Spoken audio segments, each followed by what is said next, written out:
Hi everyone, and welcome to Roxy's Wrap, the monthly video series where we dive into what's happening across the Lydian partner community.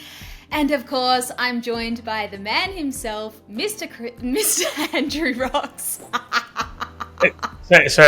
Jackie, the reason why you're all excited, and I suppose I'll turn to interviewer off is about 10 minutes ago you said, I've got great news, Roxy. And I said, I'm going to ask you a question to kick off. So, Jackie, what's your great news for the listeners? Okay, so the reason why I'm a bit flustered going into this is because I have officially joined the Channel 7 presenting team for their lifestyle shows, which are produced here in Queensland. So if you're in Queensland, you're going to be seeing a lot more of me. There you go. So, and what we'll try and do now is we'll jump back onto that. So, what's been happening in June? Well, coming from a long history of financial planning, tax planning for June 30 is a very important facet of financial planners, private wealth people. And the real talk this year has been around, post-election, has been around the government imposing some taxes on superannuation, especially over that $3 million mark. It doesn't really apply to the majority of people, but the scaring of what the government has done in superannuation and the continual tinkering is leading a few financial planning strategies to be more around how do I get money out, how do I transfer my intergenerational money before the superannuation trigger. So we're getting a lot of things around that strategy. And it's probably a month where, although financial planners and accountants are flat chat, we're getting the most internal calls, just touching base from partners, asking some strategy questions. Absolutely. So you mentioned previously in your email wrap-up June was a particularly active month for our Lydian partners. So from a partnerships perspective, what stood out to you the most? Yeah, dealing with mature clients. So the stereotype of the average lender, and I think it's still a stereotype from, say, 20, 30 years ago. It's a 20 or 30-something-year-old couple getting a loan, paying it off, having no loan at 55, and, that's it, right? That's not the truth. The truth is that the people are delaying their purchases longer. People are borrowing bigger amounts of money because they have higher levels of disposable income with two working people in the family in particular. People's marriages aren't lasting the distance, and they're getting remarried, and they're starting off again. And we're finding that most financial planners who are looking after older clients do actually have a considerable level of debt advisory requirements for people in their 50s, 60s, and even 70s. So what we find the strategies around transferring wealth from G1 to G2 and even G3 is that people are asking for strategies around how they can assist not just their children, but wait for it, their grandchildren to get into the property market. So it was a pretty well-worn sort of concept that most people who went to private schools, a lot of the time their grandparents paid for their private school's education. It was just something that was done. And for those of you listening who are on the other side and paying for yourself, then you probably look with a bit of envy. Now, what's now also happening is the grandparents are chipping in for the grandkids' deposits. They're using their assets, and that strategy around how they can leverage themselves and also protect themselves, especially as they potentially get into a older state and lose their faculties, is a big part of our strategy. So advice, I suppose, is the catch cry, Jackie. Yeah, sure. So just on that, regarding that uptick with age 70 plus borrowers and the interfamily lending and reverse mortgages, can you give us a bit of a deeper understanding on how Lydian is equipping our partners to confidently have those complex conversations with the clients? Yeah, absolutely. So there's two facets to it. There's know your client, which our partners do. Okay, they know their client really well. And the other facet with basic corpse law is know your product. Now, in the field of sort of credit, products have actually started to change and become more advice-based. So things like reverse mortgages, things such as, bridge loan, no end debt, when people are downsizing from their large suburban property that they no longer need or have the ability to manage into those lovely, maybe closer to town units, freeing up the capital. But there's a bridge that's required.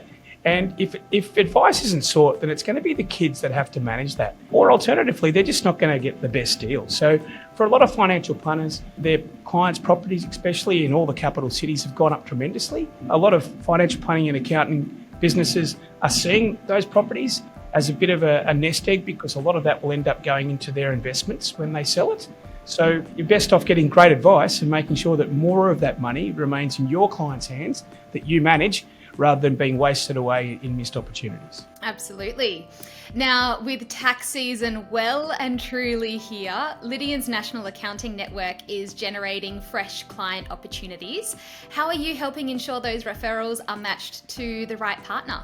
Yeah, well, there's a few parts to that. So, our National Accounting Partnership is with H&R Block. It's a great business that we've been supporting now for nearly 4 years. The stereotype of H&R Block is that they don't have advised clients, but they have such a vast number of clients. I think they're the largest by client number in Australia. And their clients are increasingly getting savvy.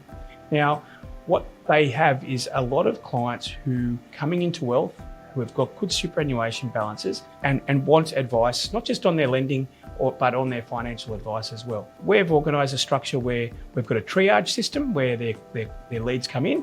And if it's a lending lead or a review lead, we'll look after it. And if it's a financial planning lead, we actually then have to apportion them out to the most appropriate financial planning sort of organisation. Because we do care about their clients. We want them to be, looked after. So what we've embarked on doing is we've embarked on asking our referral partners for a bit of an idea of their avatar client, which is the things that they're best at. Okay, and also the things that they want as far as new clients. And the answer to that answer can't be, I want all of them, okay? That's what we want. We want a bit of niching. A classic example of that is a practice that we do business with, who's a referral partner of Lydian in CBD Melbourne, specialise in educators. Their client base is predominantly university lecturers, high school principals. They've been doing it for 20 or 30 years. They know all the details, they know all the quirks. So we've when they send in, this is our client type, we've got this real mosaic or a matrix that we can look at and go, well, that's going to be the most appropriate sort of referral partner for that particular client requirement. Naturally, they've all been vetted by Lydian and putting my old financial services hats on. But yeah, there's quite a lot. Yesterday, this is being recorded in early July. Yesterday we got 35 leads in through that system, including one which was for $3.2 million in superannuation, who literally only asked the question because they'd read about the $3 million super thingy, quote unquote. So obviously we have a duty of care to our referral partner in H&R Block, but we have a real duty of care to make sure that those clients who potentially aren't advised get advised in the most appropriate, affordable, and I suppose respectful way possible. Absolutely. Now, the settlement numbers for June were huge, and here's the kicker, 56% of them came from partners. So what does this say about the strength of the referral ecosystem you've built? It is always wonderful to see a lot of our financial services businesses, taxation accountants and financial planners continuously refer their clients. We run a pretty strong partnership model on that, and we're very happy to service them. And it's been around that 50% of all our clients since inception. I suppose the flip side of that for people who are listening is there's 50% of our clients come in from the hard work done by our brokers to generate inquiry, service and whatnot to the broader public. Now, these clients generally are unadvised. It's Lydian's motto to get as many of our clients advised as possible. It's what we believe in.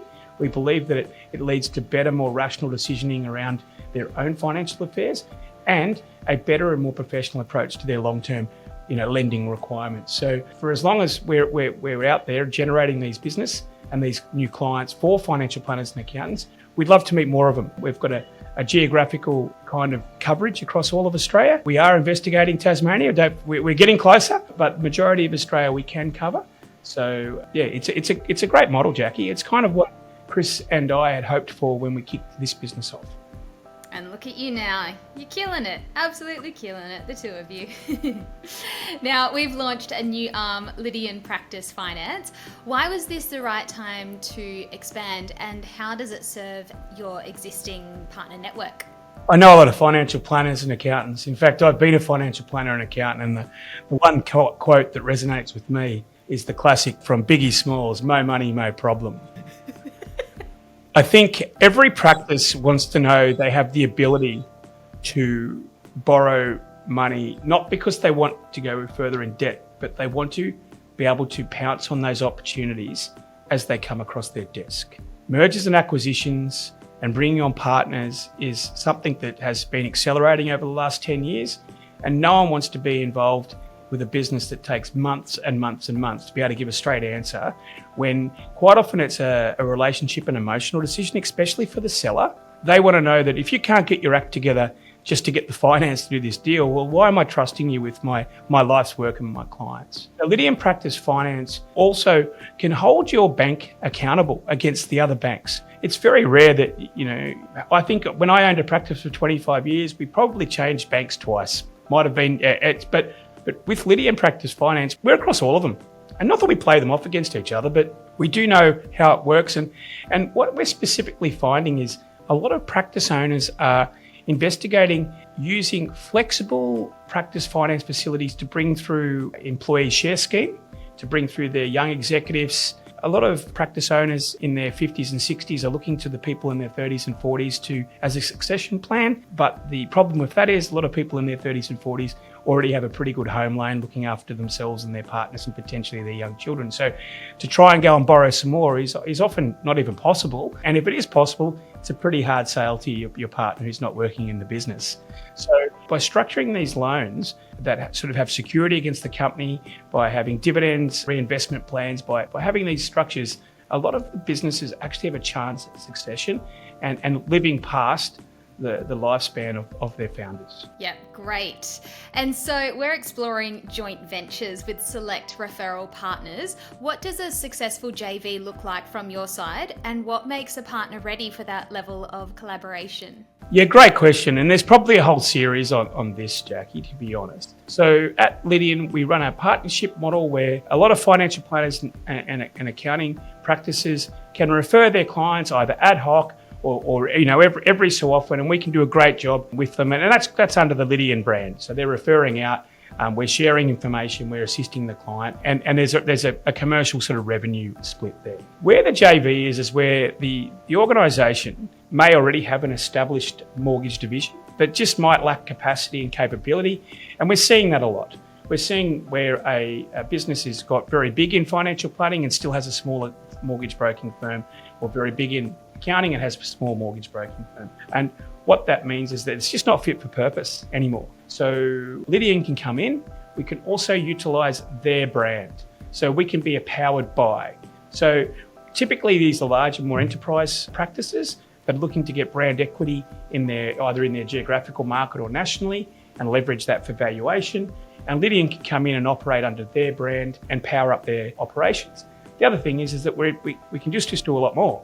So if they've got a capacity pinch in debt advisory, with the strike of a pen, we fix that without any capex from them. So I like this as a business model. I think that, I look back on my own business, which Chris Booth actually was the head of, and we would have probably really appreciated having an engine as big as Lydian sitting alongside our fantastic advisors at the Announcer Group. So, I suppose it's history repeating, but we're learning this time. Yeah, love it. Can't wait to see how it develops and grows and flourishes. But that is all my questions for you, Roxy. So thanks so much for, spilling your knowledge and your wisdom with us. Is there anything you'd like to add before we wrap this up? Yeah, look, I think a lot of listeners probably also grab me on the Ensemble Engine Room. I'm interview a lot of great practices, and some of them are also great referral partners of Lydian. If you're looking for a bit more inspo, always jump on there and listen to your peers and see what they're doing as well. But no, Lydian itself is fulfilling the promises, ambitions and goals of what we set out for practices. So watch this space. There's more to come, and we've actually got some great tools coming for practices